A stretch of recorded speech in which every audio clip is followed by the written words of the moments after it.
Bismillahirrahmanirrahim. Assalamualaikum warahmatullahi wabarakatuh. Alhamdulillah.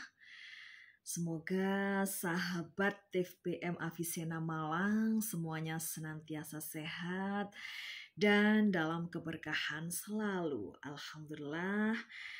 Bertemu lagi dengan Bu Aini hari ini. Nah, pada kesempatan kali ini saya akan melanjutkan membaca buku yang berjudul Habis Gelap Terbitlah Terang yang ditulis oleh Bapak Armin Pane dengan penerbit Balai Pustaka.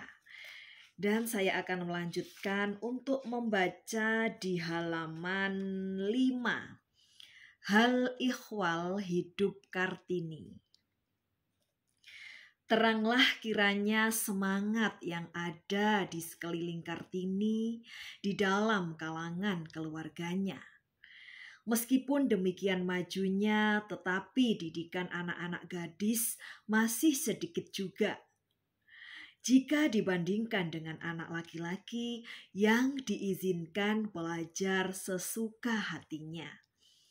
Kartini lahir pada tanggal 28 Rabiul Akhir tahun Jawa 1808 atau 21 April 1879 di Mayong, Afdeling.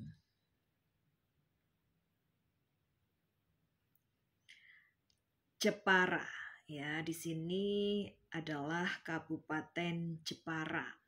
Kemudian sekolah Belanda di Jepara, tempat kedudukan bapaknya menjadi bupati. Di masa bersekolah itu, Kartini merasa bebas. Waktu sudah berumur 12 tahun, tiba-tiba dipaksa ditutup atau dipingit. Sahabat-sahabatnya orang Belanda berikhtiar supaya jangan dipingit. Tetapi sia-sia saja. Orang tua Kartini memegang adat memingit dengan teguh, meskipun dalam hal lain sudah maju. Bahkan sebenarnya keluarga yang termaju di Pulau Jawa. 4 tahun lamanya Kartini tiada diizinkan keluar-keluar, tetapi semangat zaman tiada dapat diulangi. Sahabat-sahabat orang Eropa tiada berhenti-henti berikhtiar supaya Kartini diberi kemerdekaannya kembali. Pada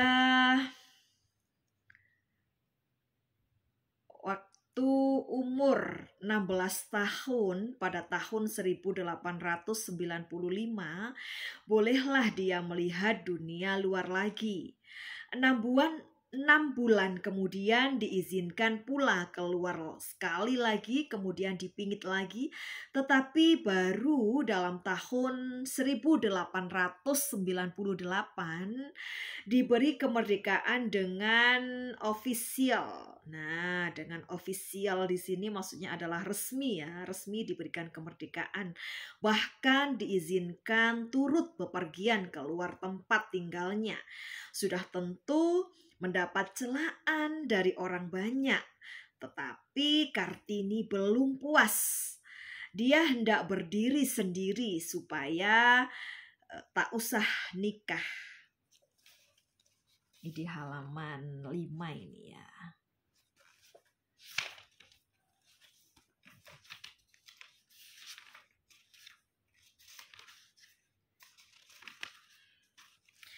Ada suatu kejadian yang dialami Kartini pada masa itu yang tiada boleh tidak meninggalkan bekasnya dalam hati sanubarinya yang mengingatkan kepadanya bahwa dia lain daripada anak gadis Eropa, lain dari laki-laki, bahwa nasib anak gadis Jawa ialah menurut saja. Cuma satu saja tujuan hidupnya, ialah nikah dengan orang yang tidak dikenalnya. Pada suatu ketika di sekolah, di waktu berhenti, dilihatnya salah seorang kawannya sedang asik belajar bahasa Perancis karena hendak pergi ke negeri Belanda. Meneruskan pelajarannya di sekolah guru. Kawannya itu bertanya, hendak kemana dia nanti setelah mendapat surat tamat belajar? Kartini tiada tahu jadi apa ia nanti. Pertanyaan kawannya itu tiada hendak hilang-hilang dari ingatannya. Sedatangnya di rumah ditanyakannya kepada bapaknya. Kebetulan datang salah seorang saudaranya yang dengan segera mengatakan, apalagi jika tidak menjadi Raden Ayu. Kartini girang mendengar jawaban itu, tetapi belum tahu apa maksud Raden Ayu itu.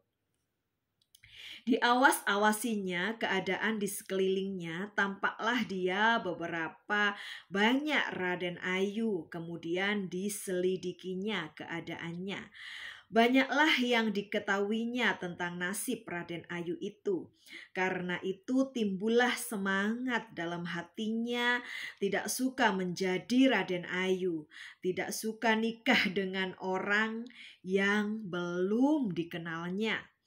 Kartini seorang anak yang suka belajar dan dia tahu masih banyak pengetahuannya yang dapat dipelajari.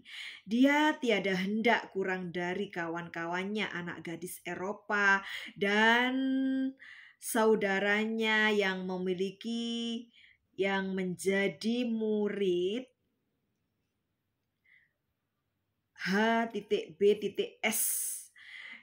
Dipohonkannya kepada bapaknya dengan sangatnya supaya boleh juga terus belajar seperti kawannya dan saudaranya, tetapi dengan pendek saja diberi bapaknya jawaban tidak.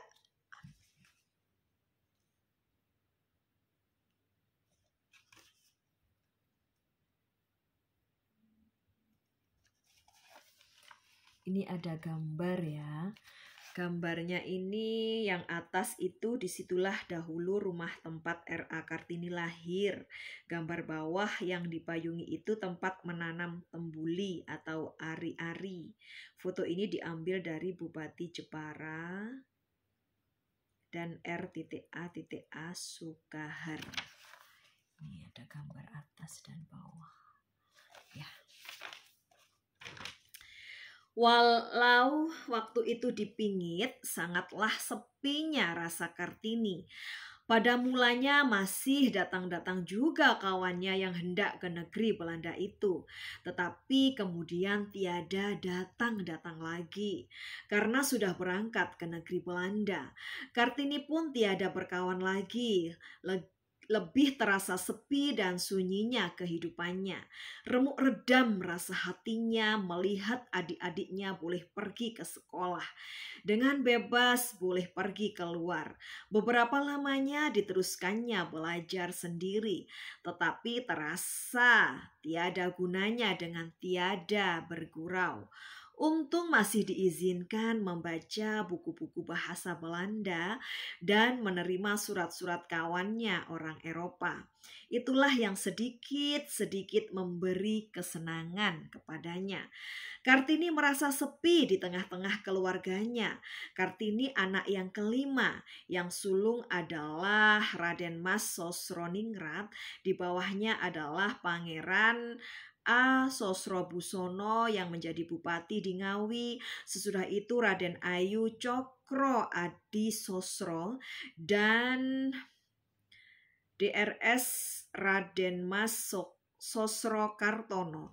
Adik-adik Kartini ialah R.A. Rukmini yang kemudian menjadi R.A. Santoso Kudus, R.A. Kardinah yang kemudian menjadi R.A. Reksonagoro Bupati Tegal, R.A. Kartinah menjadi R.A. Dirjo Prawiro, R.M. Sosro Muljono, R.A. Sumantri menjadi R.A. Sosro Hadikusumo, dan R.M. Sosro Rawito. Dengan kakaknya yang perempuan yang juga masih dipingit, Kartini berkasih-kasihan juga, tetapi dalam batin dan pikiran sangat berjauhan. Saudaranya itu sangat suka memegang adat dan sangat mencela cita-cita Kartini. Pada mulanya Kartini berjauhan juga dengan ibunya. Pergaulan antara anak dengan ibu bapak di kalangan orang Jawa sudah kaku betul. Karena itu makin terasa kepada Kartini betapa sunyinya rasa hatinya. Seolah-olah sebab ibunya seolah-olah menjauhkannya dari hati. Untung ada 2 orang yang sayang kepadanya. Ialah bapaknya dan saudaranya Sosrokartono. Jika diceritakannya kepada saudaranya itu barang apa yang dicita-citakannya, saudaranya itu mendengarkan sebarang katanya dengan penuh perhatian. Tiada pernah dia mengucapkan kata yang membuat hati Kartini menjadi beku. Ialah kalimat yang berbunyi, "Masa bodoh, saya orang Jawa." Meskipun tiada pernah dikatakannya berterus terang bahwa dia setuju dengan cita-cita adiknya itu, tetapi buku-buku yang pernah diberikannya kepada adiknya itu menjadi bukti dia setuju dengan pikiran adiknya. Dia tiada hendak melahirkan pendapatnya, menjaga adiknya itu supaya jangan lebih melawan lagi. Lain daripada buku, bapaknya dan saudaranya ada lagi satu hal yang memberi Kartini keriangan, ialah pekerjaan berkirim-kiriman surat. Di akhir kata pembimbing ini ada disebutkan nanti nama-nama kawan Kartini berkirim-kiriman surat. Bukan kakaknya yang perempuan saja yang selalu merasakan kepadanya bahwa anak gadis Jawa lain dari laki-laki Jawa lebih lagi saudaranya yang sulung. Saudara itu baru lepas dari sekolah, kemudian mendapat pekerjaan di tempat tinggal ibu bapaknya, lalu menumpang di rumah orang tuanya itu. Hati Kartini bukan menjadi riang, melainkan menjadi lebih sedih lagi. Dahulu sebelum dia datang, ahli keluarga Kartini seolah-olah berbakar tembok. Lagi Kartini diterungku. Diulang-ulangi adat kebiasaan yang tidak disukainya dan selalu dilanggarnya. Hal itu semuanya sangat menyedihkan hatinya. Setiba saudaranya itu, dia pun dicemoohkan dan dicaci pula. Dia tiada suka tunduk kepada saudaranya itu, meskipun selalu saja diberi nasihat. Adik hendaklah menurut kata abangnya. Tetapi Kartini tiada hendak mengaku kebenaran itu. Tiada orang yang wajib diturutinya, katanya. Lain dari angan-angan hatinya sendiri. Dia insaf, kata abangnya, benar. Barulah dia suka membenarkan katanya. Tiap-tiap hari abang dan adiknya berselisih. Kartini tiada berkawan sendiri saja melawan abangnya itu. Ialah yang menjadi pelindungnya. Jika sekiranya orang tuanya meninggal sebelum Kartini nikah dengan orang yang sudah ditakdirkan Allah baginya.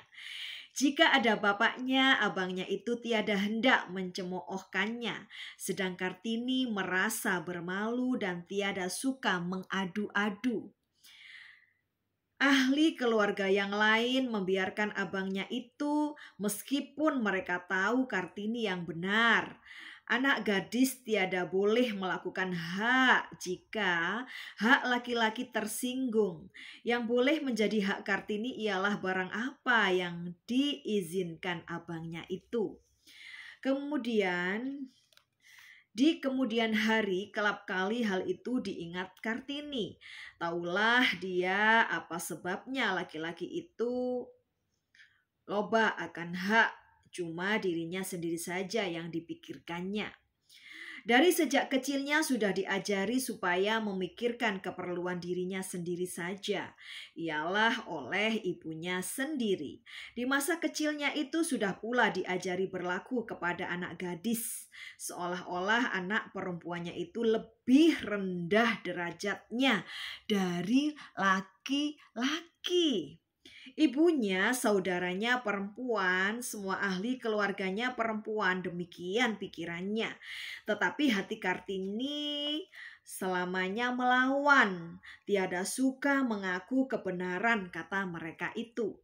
Dalam hatinya meribut pikiran, di dalam sanubarinya berkobar-kobar semangat mendurhaka, melawan keadaan yang menambat dan menghalangi dia dan kawannya perempuan. Dia wajib menempuh jalan yang baru. Jalan mana? Belum nyata benar kepadanya. Di dalam hati dan pikirannya masih gelap saja. Tetapi dia wajib, hal itu taulah dia. Di sekelilingnya dilihatnya yang jahat-jahat saja. Tidak ada orang yang memperlihatkan kepada dia barang yang bagus dan baik. Yang ada di samping yang jahat-jahat dan buruk-buruk itu.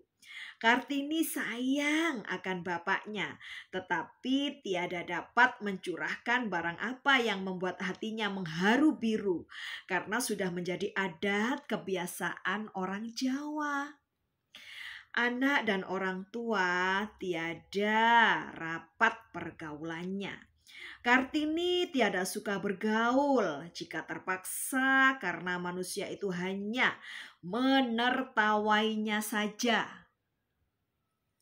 Karena adat negerinya, dia tiada dapat mencari perlindungan kepada ibu bapaknya, kepada hati jiwa mereka. Sebab itu dicarinya pelipur hatinya yang sangat menanggung itu. Di dalam buku Sahabat